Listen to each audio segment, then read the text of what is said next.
Hey guys, this is Unit 3, Lesson 2, Rational Numbers.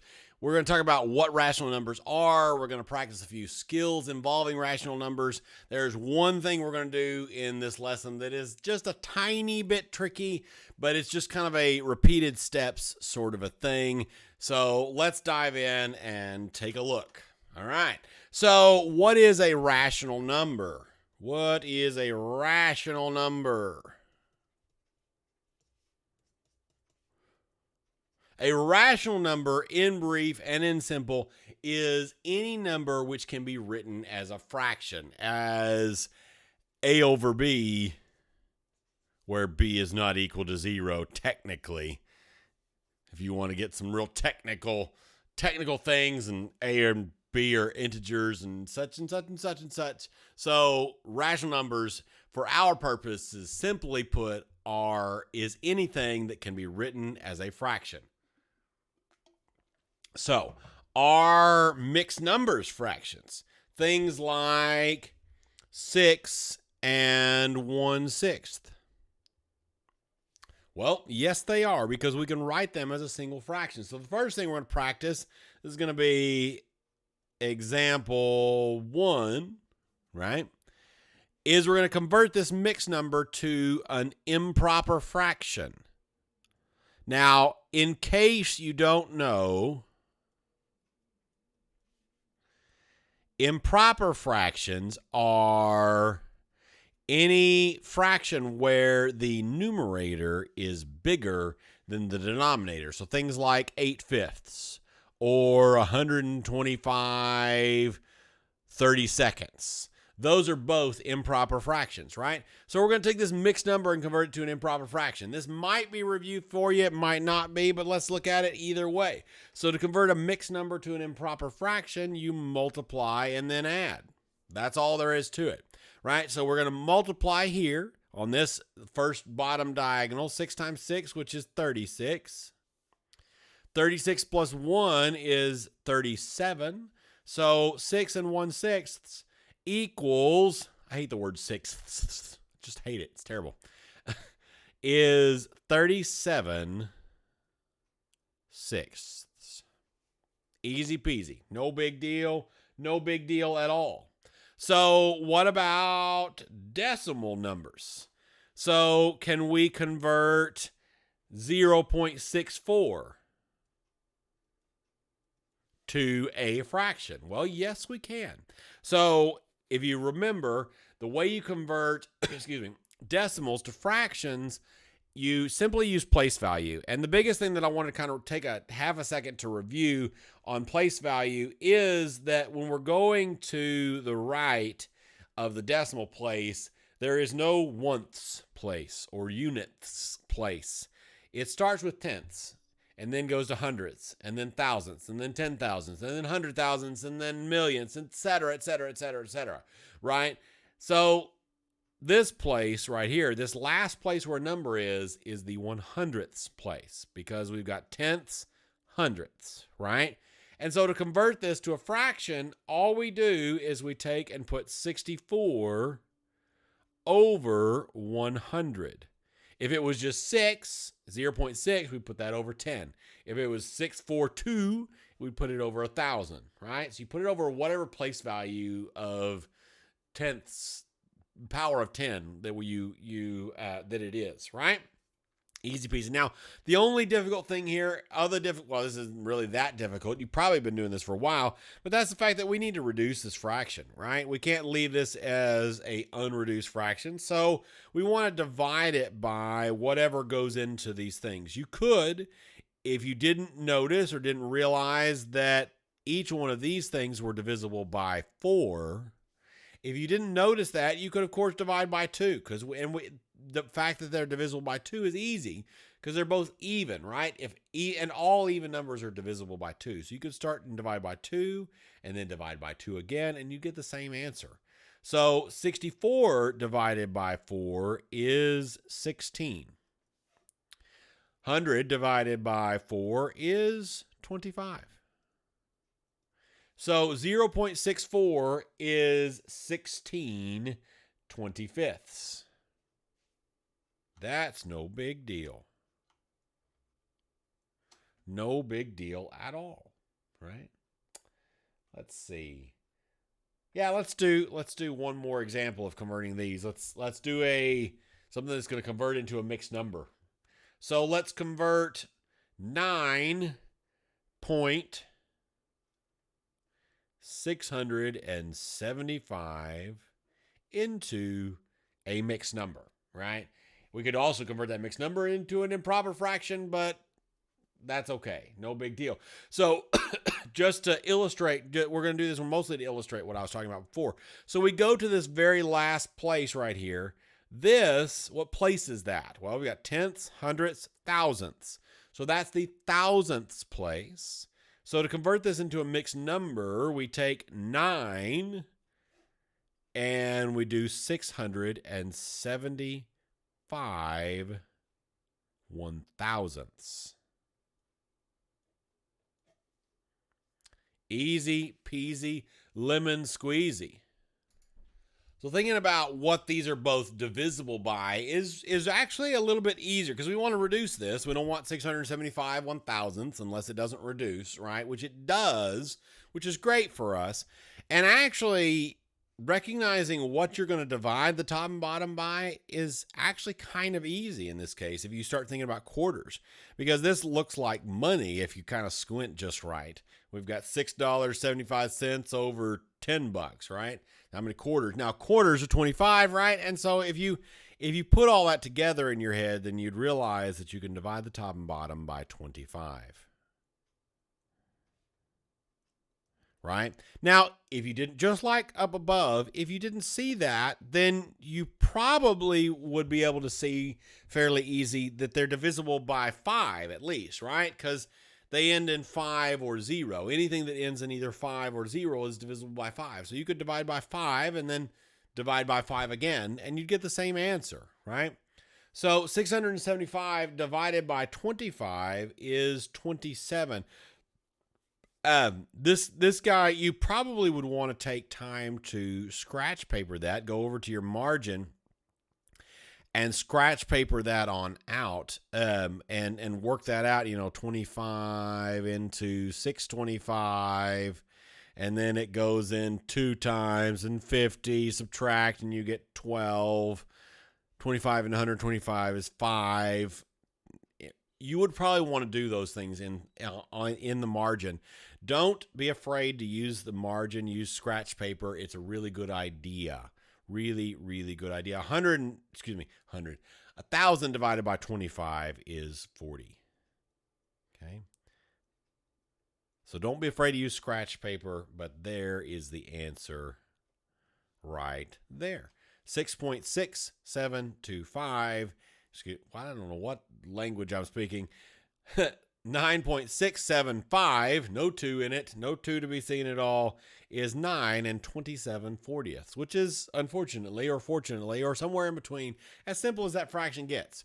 So we're going to round out this video with a couple of examples of something that is a tiny bit more complicated than what we've seen so far.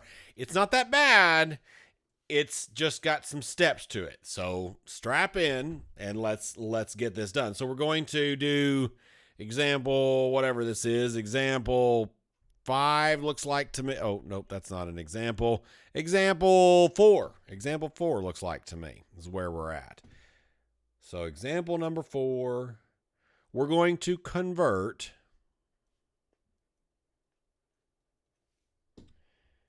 0.6 repeating to a fraction.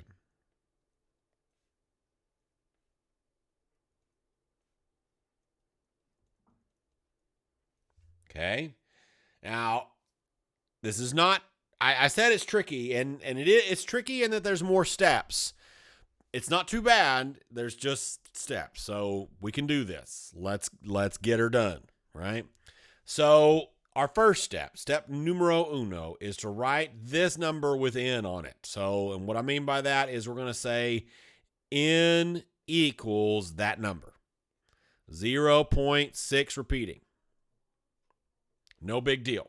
The next thing we're going to do is we're going to multiply 10 on both sides.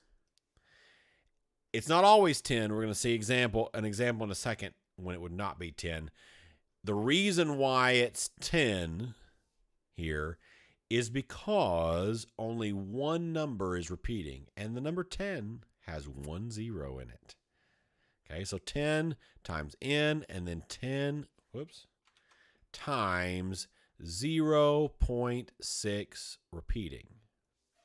Okay, now 10 times n is just 10n. No big deal, right? No big deal whatsoever. Now, to multiply 10 times a decimal, what we do is we move that decimal over the number of zeros just once, right? So this number turns into 6.6 repeating, right? Easy peasy lemon squeezy. So the next thing we do is we subtract this initial one. So we're going to minus n equals 0.6 repeating. Okay, not so bad so far, right? So when we subtract these, we got to remember that if there's nothing there, it's an implied 1 right there, right? We got to remember that. So now 10 minus 1 is 9. So this is 9n equals, and then 6.6 repeating minus 0.6 repeating. The cool thing that's going to happen there is the 6 repeatings just cancel, right? Because if we've got 6 repeating minus 6 repeating, anything minus itself is 0, so it's just going to poof out of the end, right? And then 6 minus 0, of course, is still 6. The last thing we have to do is we've got to get n by itself here, so we're going to divide both sides by 9. That cancels, leaving us with n equals 6/9. Now 6/9 reduces. What goes into 6 and 9? Well, that one's easy. That one's a 3, right? We're going to divide the top and bottom by 3. 6 divided by 3 is 2. 9 divided by 3 is 3. So 0.6 repeating converts to 2/3. That's not bad. Let's do one more of those and make sure we got it. We're going to throw in a 2 numbers repeating this time, and we'll just to compare notes and we get it complete and all of those things. We want to make sure we understand this. So we're going to convert this time. This is example 5. Yes, I always remember. I just have to have sanity check. I don't know why I'm rolling that way, but I am. So we're going to convert. We're going to convert 0.42 repeating. So both of those repeating, right? So we're going to follow the same steps. Easy peasy, lemon squeezy. We're going to say n equals 0.42 repeating. Now, this time, instead of multiplying times 10, we're going to multiply times 100 because there's 2 numbers repeating. And 100 has 2 zeros in it. Right? That makes sense? I hope so. If not, let me know in class or let me know in the comments, and we can work on clearing some stuff up better and better and better. All right? So we're going to bring down our equals. 0.42 repeating. So to multiply by 100, we move the decimal twice because the 2 zeros, right? Once, twice. So this ends up being 100n equals 42.42 repeating. And then we're going to subtract this beginning one.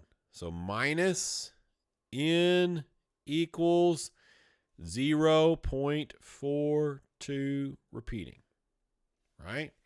Easy peasy, lemon squeezy, right? If there's nothing there, it's an implied 1, right?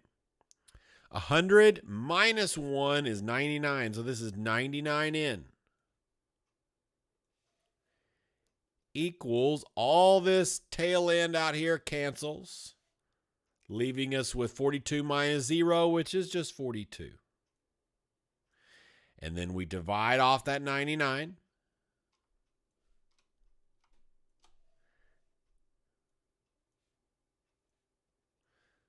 '99's cancel, leaving us with just n equals. Now, this one does reduce. Okay, now, one way to know how this reduces, this is a trick to know something's divisible by 3.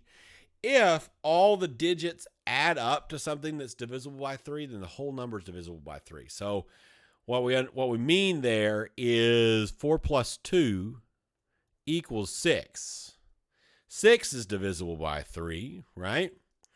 9, now 99 is easier to see without this trick, but 9 plus 9 equals 18. 18 is divisible by 3. So since the top and bottom are both divisible by 3, right, we're going to divide this guy by 3 to reduce it. 42 divided by 3, you probably want to scratch paper that one, right? But it's 14. 99 is divisible by 3. 99 divided by 3 is 33. That one's easier. If it doesn't look easier to you, still you should scratch paper it. But that one you may be able to do in your head. That one's not too bad. So that's how that works. That's all it is for this lesson. Thank you for joining me. If you're in my class, do your homeworks, all the things. See you in class. Have a great day. If you're not one of my students, then thanks for joining us. This entire video, at least the lectures, are available for free here on YouTube. It would be really helpful, and it helps us do that if you hit the subscribe button and if you hit the like button. If you want to see what else we're doing, you can head on over to emberlearninglabs.com. Thank you guys. Have a great day. Bye-bye.